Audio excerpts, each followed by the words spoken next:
Hello, my zebras and spoonies. Thanks for coming and hanging out with me today. I am glad that you are here. Today, I want to talk about emotional reactivity. So let's start with what it means to actually be emotionally reactive. So when someone is emotionally reactive, they find that they are responding more strongly to normal stimuli. So things that would normally annoy them, make them angry, things that normally would make them a little sad, will cause them to just break down in tears. So, in general, being emotionally reactive is a state where it is easier to provoke an emotional response, but that emotional response remains appropriate to the trigger. It is important to note that this is compared to a person's baseline emotional response. So, this means it is more of a response than the person would normally experience. So, what should you do if you find that you are being emotionally reactive? So there are many things that can cause a person to become emotionally reactive, and most of the time people think of mental illness when someone is presenting this way, but there are causes that have nothing to do with sight. And more often than not, stress is the cause, and having any chronic illness equates with stress. So if you're not already seeing someone for your mental health, it can be helpful to have someone to talk to. I recommend finding a provider that is knowledgeable with chronic illnesses. Having a chronic illnesses comes with many stressors and means that you will be experiencing the grieving process. These are things that a mental health provider can provide support with.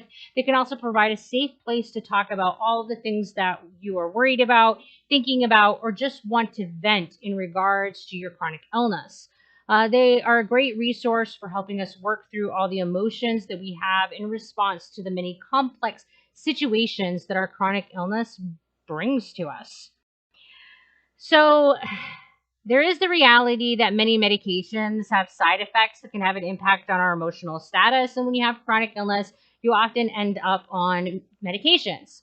So, many medications are used to treat mental illness as an off label because they have a significant impact on our mental status. So, it might be helpful to have a pharmacist review your medications for any that might be contributing to this as a side effect. It is important to remember that a side effect can happen at any time. Thus, even if you have been on a medication for years, it is possible that you could experience a new side effect from that medication.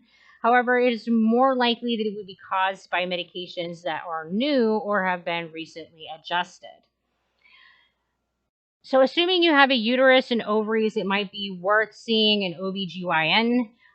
There are numerous conditions of the uterus and ovaries that can cause hormones to shift, which can cause emotional reactivity.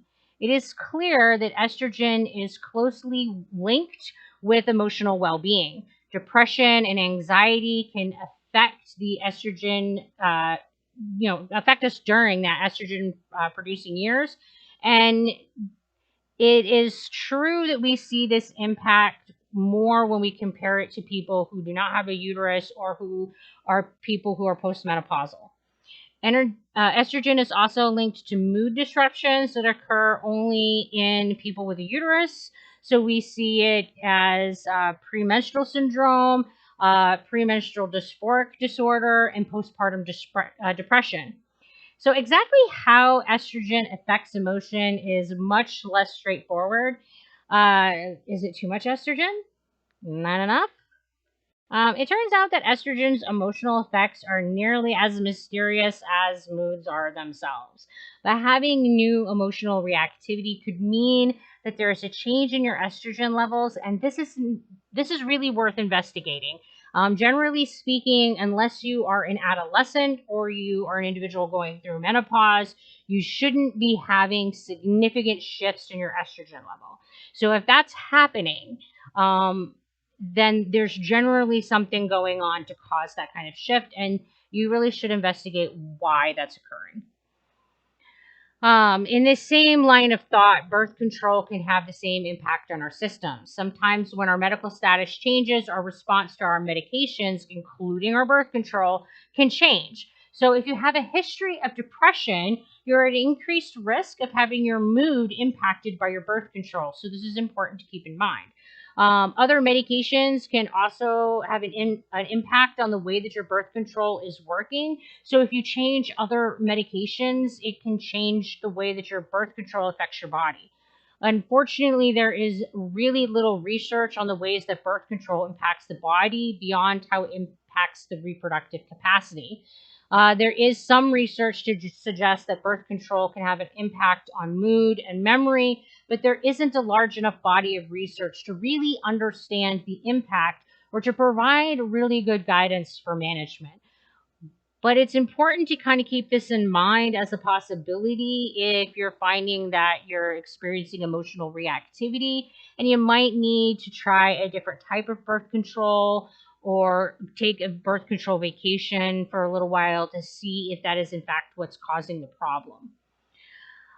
Being emotionally reactive might not seem like a big deal, and over the short term, it really isn't likely to be. However, if it is something that lasts over a longer period, it is likely to cause strain on your relationships. Emotional reactivity can also make it more difficult to maintain your employment. So, regardless of the cause, there can be adverse outcomes when we are emotionally reactive. Because of this, it is a good idea to do your best to manage the reactivity until you can find the source of it. So there are some things that you can do to reduce your emotional reactivity.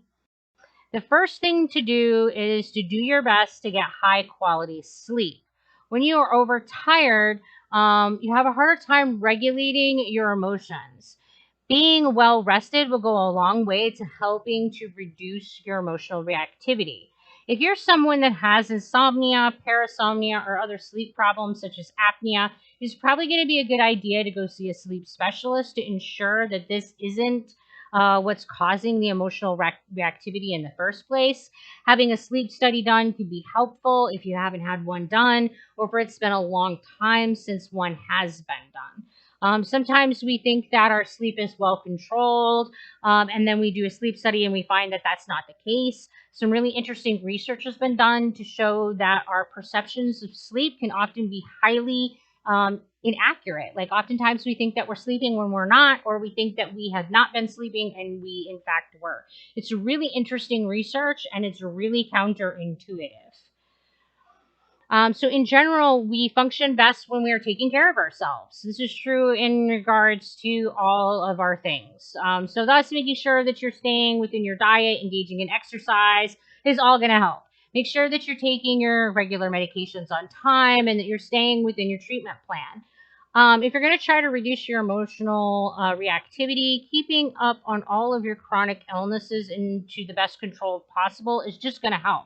So avoid cheating on your healthcare plan while you're trying to rein this in. Because overall, the better you take care of yourself, the better that you're going to be able to do other things, and the better you're going to be able to handle and manage stress.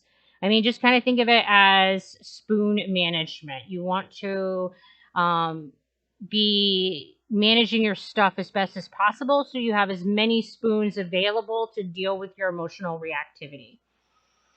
Make sure that you are using your coping skills when these emotions come up. And also make sure that you're owning your emotional reactivity rather than blaming your emotional reactivity on others or events. It can go a long way to have conversations with those that you're close to. Let them know that you've been feeling more emotionally reactive lately and that you're trying to manage it better. This way, when those moments come up, you can simply state that you're feeling reactive and call a timeout rather than letting your emotional state lead to poor interactions with your loved ones. Then go use those coping skills to process through whatever emotions you're having in the moment. So, in summary, take care of yourself as best you can. Make sure you are managing and reducing your stress. Get plenty of sleep, eat well, exercise, use your coping skills, and be sure that you're talking to the people in your life. Those are the things that you can do to help with the emotional reactivity while you're trying to discover what's causing it. Keep in mind that emotions are highly complex and you may never know why you are feeling emotionally reactive right now. So, that's about it for my rambling today. Thanks for coming and spending time with me. If you like the video, please click the like button. It really does help. And until we talk again, you guys take care of yourselves. Bye.